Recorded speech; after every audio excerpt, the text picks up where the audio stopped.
Greetings, everyone. So we've been just learning about solving a system of equations in three variables, and this is awfully similar to solving a system of equation in two variables, but there are more steps because we have three variables, and so we just have to be a little bit more careful about how we go about this. We are going to use primarily the addition-elimination method. Although equal values or substituting is possible, it's just generally not the most efficient way of going about doing this. So we're going to focus on the addition-elimination method. So let's take a look at an example here. So we have these three equations in terms of three variables, x, y, and z. The choice of letters is not important. We had an example on the board recently where we had a, b, and c. We haven't finished the example yet, but at the end of the period we had three equations in terms of A, B, and C. Sorry about the bell in the background. And using different letters, as long as we have the same three letters in all three equations, that's the key for that system in order to be able to solve it. So I've already numbered my three equations here because, as I was illustrating recently, it's a good practice to help you keep track of things. And so as I start to look through my three equations here, what I'm trying to do is I'm trying to figure out the most efficient way for my brain to understand how to eliminate one of the variables from a couple of the equations. There's lots of ways of doing this, okay? And so I'm certainly not going to say that there's only one way and you have to do it this way or you're going to be wrong, because that's certainly not the case. So I'm going to show you some examples of what I see and then how we could go about doing this. Okay, so for the first thing I see, if I look at the first two equations, I could multiply the... Well, let me before I say that phrase, notice I have a positive 3y in the first one and a negative 3y in the second one. Those are not the same values, but with opposite signs. I want the same values with opposite signs. And since the bottom one doesn't have the 3 that I would need, I could multiply this by 3, and then I have to multiply everything by 3, and then I would have the same coefficients on the y values, but with opposite signs, and when I added them together I would eliminate the y variable. So that's a possibility. Another possibility would be looking at the x values over here. I can multiply this by a negative 2 over here, and then multiply everything by a negative 2, so that I would have a negative 4x in the first equation and a positive 4x in the second equation, and in that way I could add them together and eliminate the x values. That's another possibility. But the easiest possibility for the first two equations is noticing that I already have the z variable in the correct relationship, meaning, or in an easy relationship, meaning I have a positive z and a negative z, and when I add those together, they are going to cancel. And so my first choice of equations to use in order to eliminate a variable is going to be to add equations 1 and 2 together to eliminate the z.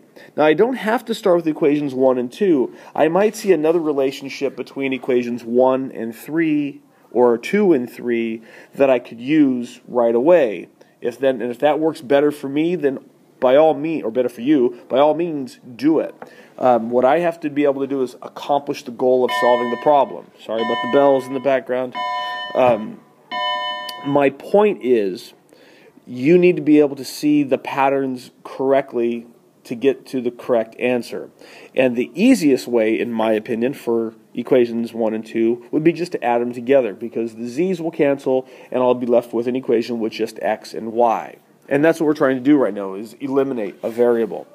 So if I go over here and I write those two down separately like this, and then we're going to go through the process here of trying to solve this, I want to, again, add these equations together. So, going through the process, 2x plus 4x will give me 6x. 3y and negative y makes a positive 2y. Or you can look at it as 3y minus y. It's equivalent. It's an equivalent statement. As we've already said, z minus z, or z and negative z, will lead to 0. And so I'm not going to write anything there. And then 3 and negative 3 over here will also lead to 0. And so this equation over here is going to be my fourth equation. Now, you have to pay attention to the fact that we only have the variables x and y left. That's important because when I go back to the set of original equations, I have to choose different equations now to eliminate z again. I don't want to now eliminate x or now eliminate y because I need to have the same two variables left as I do over here. I need to have x and y left in my two equations.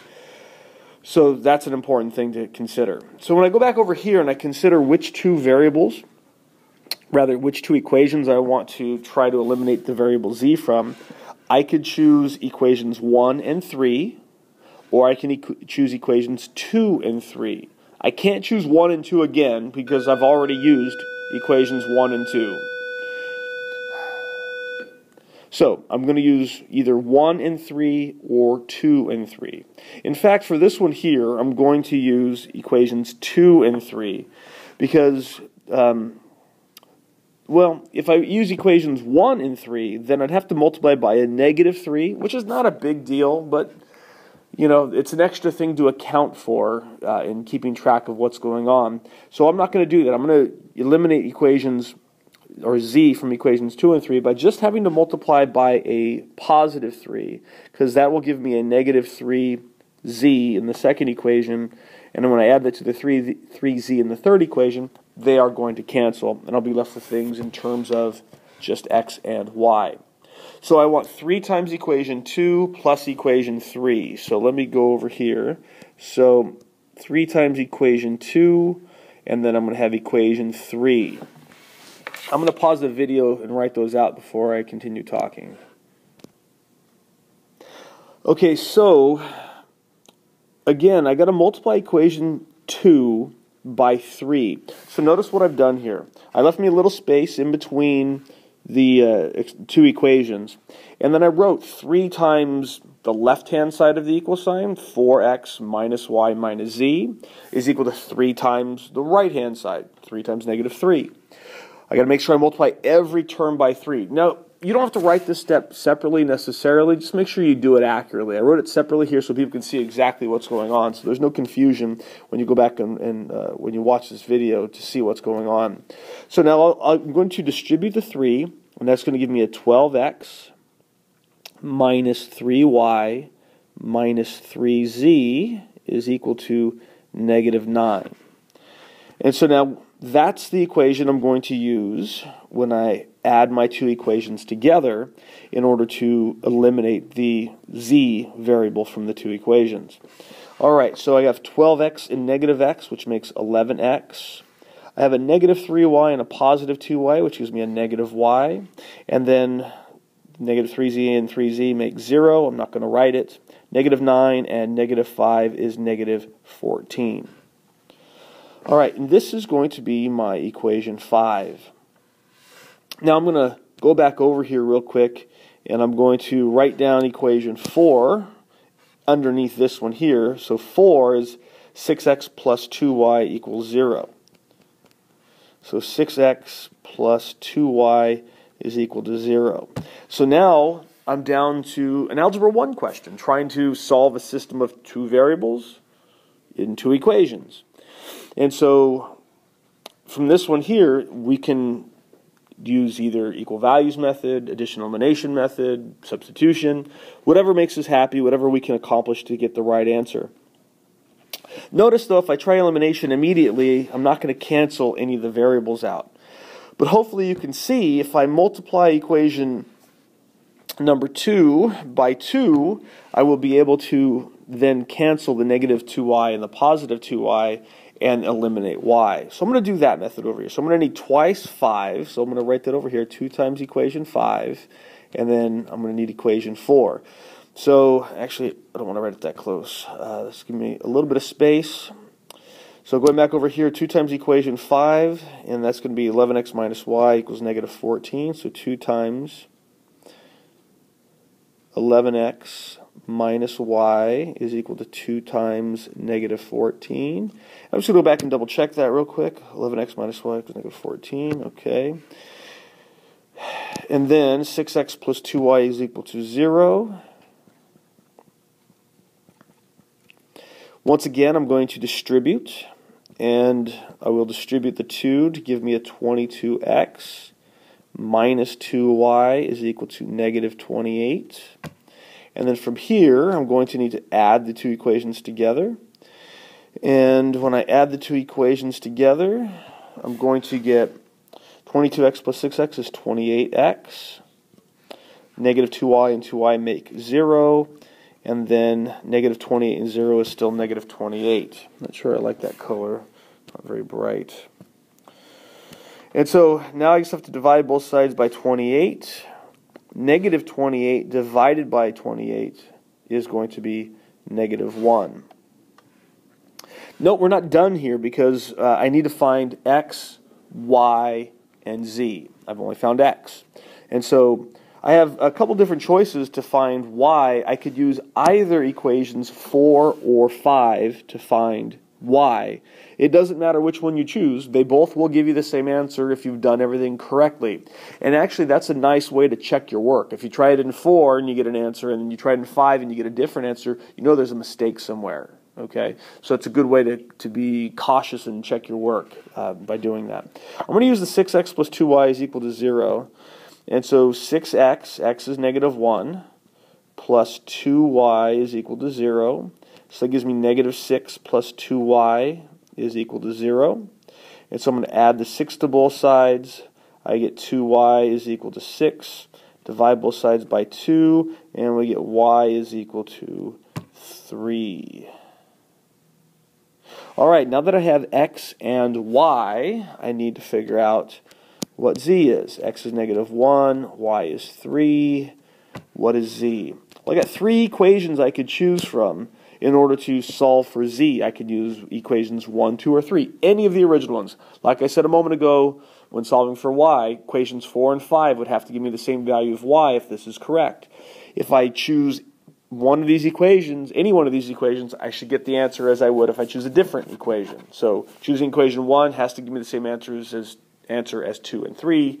So that's another way of checking my work. But notice I get 2x plus 3y plus z is equal to 3. I'm going to use that.